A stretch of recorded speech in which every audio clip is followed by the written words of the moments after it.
చింతలూరు వెళ్ళడానికి ఈరోజైతే కుదిరింది మాకు. ఇంకో 4 డేస్ అయితే ఇంకా ఆల్మోస్ట్ అయిపోతుంది. అమావాస్య వచ్చేస్తుంది. ఈ 1 మంత్ ఎంత దూరం నుంచి అయినా వస్తారో జనాలు. ఇంక ఈ 1 మంత్ అయిపోయాక టెంపుల్ దగ్గర ఒక్కరు కూడా ఉండరు. ఇక్కడైతే దిష్టి తీసి బొట్టు పెడుతున్నారు. పిల్లలకి పెద్దలకి కూడా ఏమన్నా మనకి దిష్టి ఉంటే పోతుందంట. ఇంకా కళ్ళుతో కూడా దిష్టి తీస్తున్నారు. ఇక్కడ కాగడాలు అయితే వెలిగించాము. ఈ కాగడాలకైతే ఒక పెద్ద స్టోరీనే ఉంటది. బట్ నాకైతే తెలీదు. ఇప్పుడైతే టెంపుల్లోకి అయితే ఎంట్రన్స్ అయిపోయాము. మేమైతే 50 రూపీస్ టికెట్ తీసుకుని వెళ్ళాము. లాస్ట్ ఇయర్ అయితే ఈ టెంపుల్ కన్స్ట్రక్షన్ జరుగుతుంది. బట్ ఈ ఇయర్ అయితే మొత్తం కంప్లీట్ అయిపోయింది. చాలా బాగా చేశారు వర్క్. ఇంకా మేము వెళ్ళేసరికి అయితే ఇంతమంది ఉన్నారు టెంపుల్లో. మేమైతే ఈవినింగ్ వెళ్ళాము. అంటే లాస్ట్ కి వస్తుంది కదా, ఇంకా జనం అయితే తగ్గిపోయారు. స్టార్టింగ్ లో అయితే చాలా మంది ఉంటారు. ఇంకా నేనైతే అమ్మవారికి సారీ, గాజులు, ఇంకా పసుపు కుంకుమ అయితే మేమైతే 50 రూపీస్ టికెట్ కి వెళ్ళాము. 10 మినిట్స్ లో దర్శనం అయిపోయింది. అమ్మవారిని అయితే మీరు కూడా దర్శించుకోండి.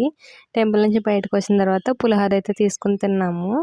ఇక్కడ ఎవరో భక్తులు అయితే పానకం నీళ్లు పంచుతున్నారు వచ్చిన వాళ్ళకి.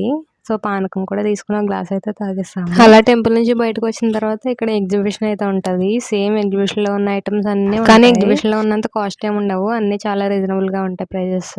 ఇదంతా తిరిగేసరికి మాకైతే 1 అవర్ అయితే పట్టేసింది ఇక్కడే.